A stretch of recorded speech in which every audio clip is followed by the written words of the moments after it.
जयन्ति भावेन अमला असंकलिठा ते हुंति परित संसारी। बोलिए भगवान महावीर पावन चरित गुरुदेव जी बंधु मन वच काय। भव सागर को तरण में करो हमारी सहाय। जिन शासन जिन वाणी सदा जयवंत हो। श्रवण संग सदा अविचल मंगल हो। मुक्ति को प्राप्त श्रवण भगवान महावीर स्वामी उनकी परम पावन कल्याणी भागवती वाणी वाचक प्रमुख श्री इंदर भूति गौतम आदि गणधर भगवंत योग प्रधानाचार्य परम पूज्य श्री सुधर्मा स्वामी जी महाराज उनकी परम पावन पाठ परंपरा वर्तमान आचार्य ध्यान योगी परम पूज्य श्री शिव मुनि जी महाराज एवं गुरुजन सबके पावन चरण सरोजों में मेरा अनंत अनंत बार वंदना नमस्कार। उपस्थित धर्म प्रेमी सज्जनों, माताओं तथा बहनों,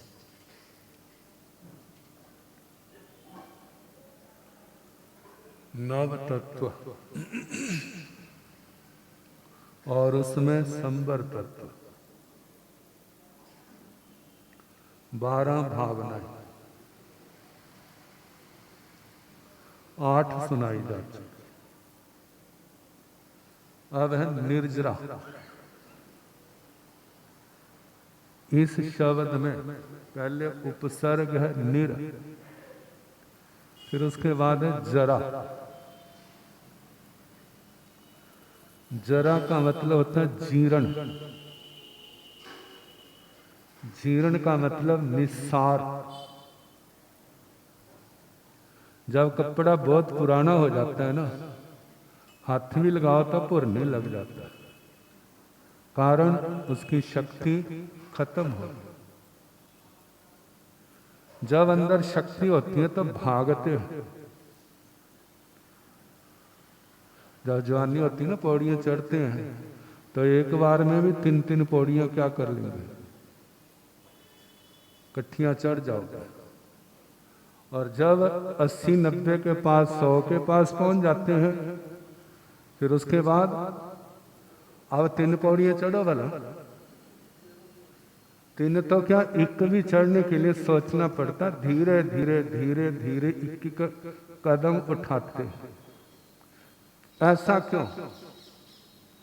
वह शक्ति छोड़ के बहुत ही चली गई है, थोड़ी सी रह गई, जिसके कारण से थोड़ा बहुत उठ बैठ लेते हैं, चल फिर लेते हैं। अब चलना फिरना उठना बैठना भी क्या लगता है, बोझ लगता है। तो जरा जीर्णता, शक्तिहीनता,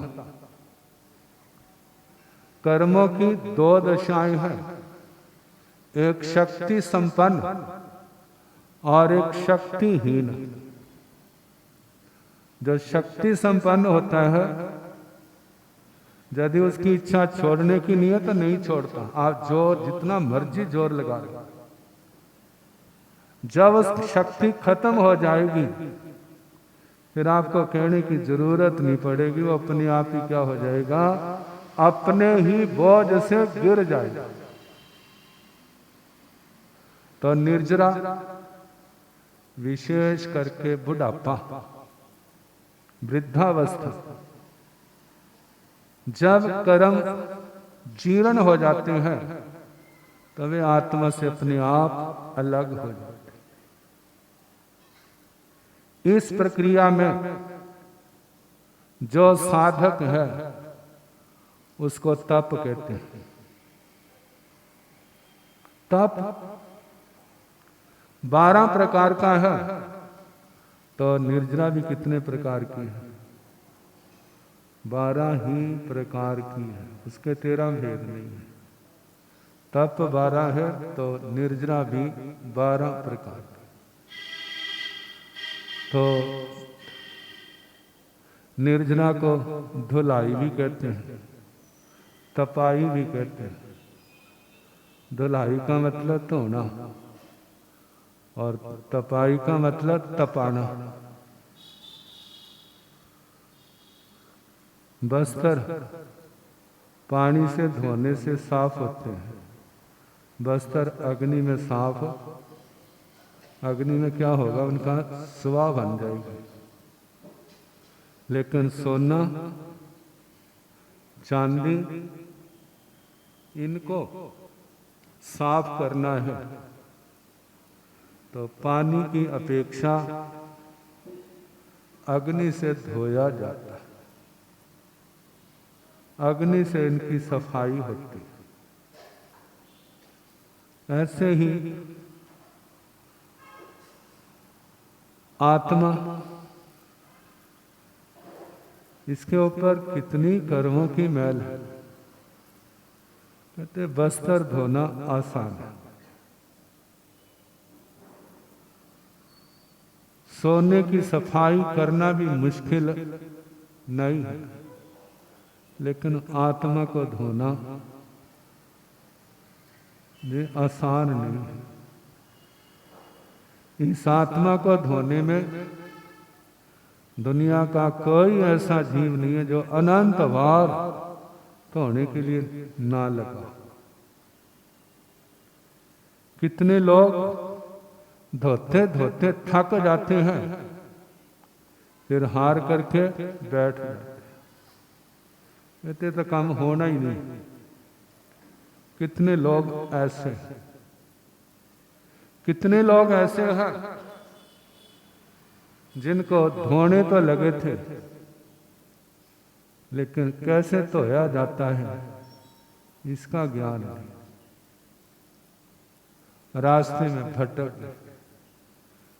इसलिए ये संसार के जीव संसार में भटक रहे। जो नहीं थकते, जिन्होंने थकावट की परवाह नहीं की, जिनको सच्चे गुरु मिल गए, वो एक दिन गुरुओं की श्रेणी में ही क्या हो गए, पहुंच गए। आप सुनते हैं ना, मंदिरवासी परंपरा में एक कथा बहुत प्रचलित है। मंदिरवासी परंपरा में तीर्थों की यात्रा का बड़ा महत्व, और उसमें एक अष्टापद भी तीर्थ है। आजकल उसको मानसरोवर कैलाश पर्वत कह देते, लेकिन हमारे वो अष्टापद जहां भगवान ऋषभ ने 84 गणधरों ने 10,000 मुनियों ने, जिनको केवल ज्ञान था, वहां जाके संथारे किए थे और सब ने सिद्ध गति पाई थी। हमारी स्थानकवासी परंपरा में इन तीर्थों को महत्व नहीं देते। आजकल तो देखा देखी बहुत जाने लग पड़े, लेकिन पुराने जमाने में हमारी परंपरा इस पर है, जहां साधु साध्वी विराजमान है वही स्थान तीर्थ बन जाता है। हमारी परंपरा में जिसको तीर्थ मानना, धर्म तीर्थ। कौन सा तीर्थ? धर्म तीर्थ। तीर्थंकर भगवंतों ने धर्म तीर्थ की स्थापना की, बाहर के तीर्थों बाद के लोगों ने बनाई। श्रोत धर्म, चारित्र धर्म, साधु साध्वी, श्रावक श्राविका, इसलिए तीर्थ का अंग है।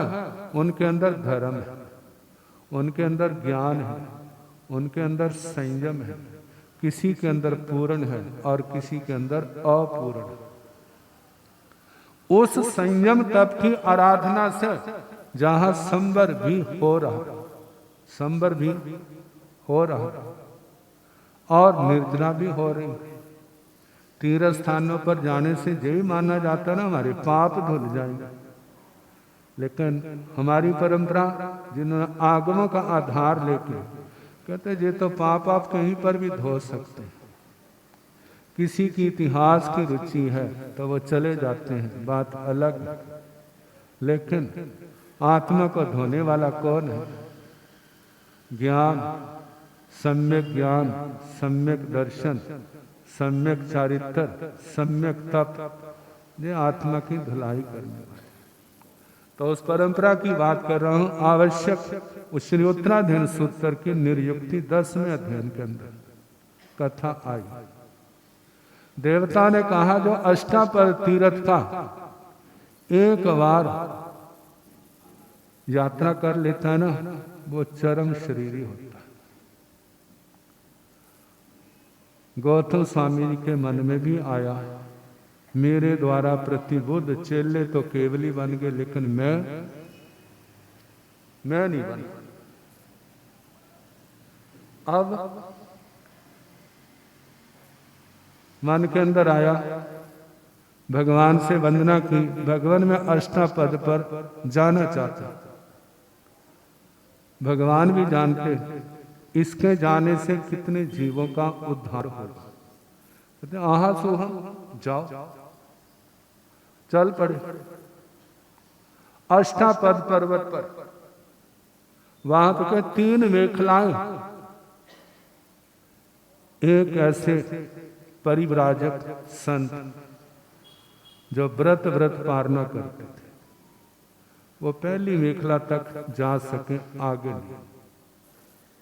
दूसरे 2 दिन का उपवास करते थे, वो दूसरी मेखला तक पहुंचे, आगे नहीं।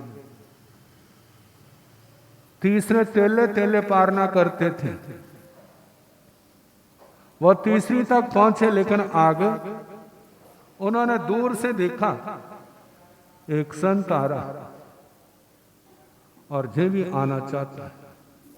कहते हरिष्ट पुष्ट इसका शरीर है, हम इतनी तपस्या करने वाले नहीं, हम चढ़ सके, ये कैसे जाएगा? गौतम स्वामी तो वेले पारना करते थे, लेकिन पारने में उनका आहार मनोज्ञ आदि होता था। वज्र ऋषभ नाराज संग हनन था। द्वादशांगी वाणी के केवल पाठक ही नहीं, रचयिता थे। कितनी उनकी विवेक प्रधान साधना थी। अब जब पहुंचे, वो उस मजाक कर रहे हैं, जे भी पर्वत पर चढ़ेगा, रीस आ गई ना। देखते हैं इतनी देर को क्या देखा, जंघाचारण लब्धि, विद्याचारण लब्धि, ऐसे आकाश में चढ़ने लगे। कहते अरे ये तो जे आ गया। पहले जो थे कहते ये तो आगे चला गया, दूसरा कहते तो हमारे पास आ गया, तीसरे कहने लगे हमारे को भी लांग गया। कहते इसके पास कौन सी शक्ति है कि हम इतना तप करने वाले भी इससे आगे नहीं बढ़ सके, और ये तो शिखर पर पहुंच गया। कहा जाता है, उन कथाओं के अनुसार कह रहा हूं, पहुंच गए वहां पर। कहते वहां प्रतिमाएं भी हैं, आराधना की, रात को भी। वहां पर वैश्रवण देव सौधरविंद्र महाराज के, वो वहां पर आए। उन्होंने सारा जल्दी आए, गौतम स्वामी को देखा, आए, वंदना की, बैठ गए। जब बैठे धर्म देशना शुरू हुई। धर्म देशना शुरू होने के बाद साधु ऐसे होते, उनका शरीर ऐसा बड़ा कमजोर होता है। जब ये सुना तो कहते वो देवता मुस्कुरा उठे।